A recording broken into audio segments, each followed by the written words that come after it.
Ang bibig ko ay tuyo. Ang aking mga kamay ay pawisan laban sa kumot. Ang orasan sa aking nightstand ay nagpapakita ng 3:47 ng umaga. Dahan-dahan akong umupo. Ang aking katawan ay parang mabigat, tamad, na parang hindi ako nakatulog ng maayos. Ang ulo ko ay bahagyang kumikirot. Ang mga labi ng isang masamang panaginip ay unti-unting nawawala. Sinusubukan kong alalahanin. Ang pagtakbo, takot, may isang bagay sa likod ko. Ngunit wala na. Huminga ako ng malalim, pilit na inaalis ang tensyon sa aking mga balikat. Isang bangungot lamang. Inabot ko ang aking telepono. Ang screen ay nanatiling itim kahit gaano karaming beses kong pindutin ang button.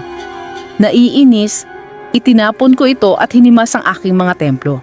Pagkatapos ay napansin ko ang pinto. Buksan ito.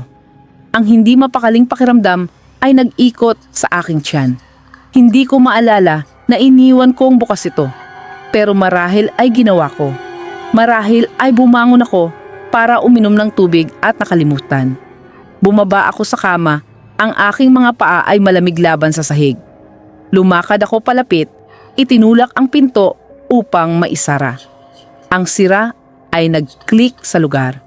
Tumayo ako doon sandali bago muling gumapang sa ilalim ng kumot. Pagkatapos, nagising ako. Ang bibig ko ay tuyo. Ang aking mga kamay ay pawisan laban sa kumot. Ang orasan sa aking nightstand ay nagpapakita ng 3:47 ng umaga.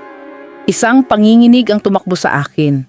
Umupo ako, mas mabagal sa pagkakataong ito. Ang puso ko ay tumitibok sa aking dibdib. Inabot ko ang aking telepono. Hindi ito magbubukas. Tumingin ako sa pinto. Buksan ito. Hinawakan ko ang kumot, pinilit ang aking sarili na huminga ng pantay. Isinara ko ito. Alam kong ginawa ko. Ang aking katawan ay parang matigas habang gumagalaw ako, ngunit pinilit kong bumangon. Tumawid ako sa silid, itinulak ang pinto upang maisara. Ang sira ay nag-click sa lugar. Nag-atubili ako bago lumingon. Pagkatapos, nagising ako. Ang bibig ko ay tuyo. Ang aking mga kamay ay pawisan laban sa kumot. Ang orasan sa aking nightstand ay nagpapakita ng 3:47 ng umaga.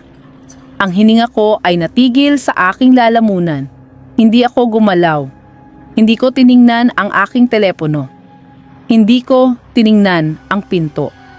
Alam ko na kung ano ang makikita ko. Isang mahinang presyon ang bumuo sa likod ng aking mga mata. Isang pulso ng pagduduwal na dumadaloy sa akin. Hinawakan ko ang mga kumot, nakatuon sa pakiramdam ng tela sa ilalim ng aking mga daliri. Isang tunay na bagay na mahawakan. Isang tunog. Hindi malakas. Bahagya lamang kaysa sa isang maliit na pagtapik. Ngunit narinig ko ito. Paggalaw. Hindi sa labas ng silid. Sa loob. Ang kutsyon ay gumalaw. Ang paglubog sa kama ay banayad. Ngunit naramdaman ko ito. Isang kamay, mainit, matatag, ay tumapos sa akin. Ang aking hininga ay tumigil. Pumikit ako ng mahigpit. Kung hindi ako gagalaw, kung hindi ako humihinga, marahil isang boses, malapit sa aking tainga. Gumising ka. Bumukas ang aking mga mata. Nagising ako. Ang bibig ko ay tuyo. Ang aking mga kamay ay pawisan laban sa kumot. Ang orasan sa aking nightstand ay nagpapakita ng 3:47 ng umaga. Hindi ako umupo. Hindi ko inabot ang aking telepono. Ang pinto ay bukas. At hindi ako nag-iisa. Huwag kalimutang mag-subscribe sa channel ng ating kaibigan. Kung mahilig kayo sa mga nakakakilabot na kwento, siguradong magugustuhan nyo ang kanyang content. Mapapakinggan nyo ang mga pinakanakakatakot at nakakakilabot na horror stories. Kaya't mag-subscribe na at maghanda sa mga gabing puno ng kilabot at takot. Narito ang channel na pwede niyong puntahan para sa mga bagong horror stories.